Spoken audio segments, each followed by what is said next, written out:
அனைவருக்கும் கணித வணக்கம். இப்போ பார்க்க போகிறது 8ஆம் வகுப்புக்குரிய கணக்கு வாழ்வியல் கணிதம் ஓரளவு முறை. எடுத்துக்காட்டு 4.23 கணக்கை பார்க்க போகிறோம். ஏ மற்றும் பி ஆகிய இருவரும் இணைந்து ஒரு வேலையை 16 நாட்களில் முடிப்பர். ஏ தனியே அந்த வேலையை 48 நாட்களில் முடிப்பர் எனில் பி தனியே அந்த வேலையை எத்தனை நாட்களில் முடிப்பர் அப்படின்னு சொல்லி கேட்டிருக்காங்க. இப்போ இதில் உள்ள ஒரு நாள் வேலை அப்படிங்கிற ஃபார்முலா என்ன பயன்படுத்துவோம்? 1/a + 1/b = இதை கூட்டினோம்னா என்ன வரும்? a + b / ab. இப்போ அந்த அடிப்படையில் இப்போ கொடுக்கப்பட்ட கணக்கை நம்ம எப்படி செய்ய போகிறோம்?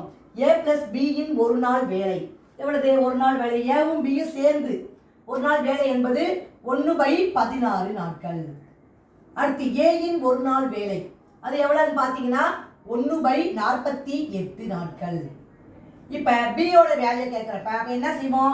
a + bல ஏவை கழிச்சோம்னா b கிடைச்சிரும். அப்போ என்ன வரும்? 1/16 - 1/48. இது பின்ன கழித்தல். 16க்கும் 48க்கும் மீசியம் எடுத்தோம்னா 48.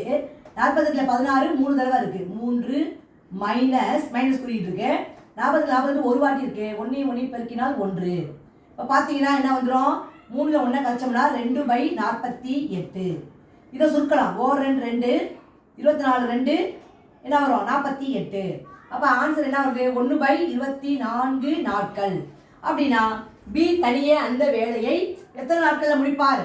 24 நாட்களில் முடிப்பார்.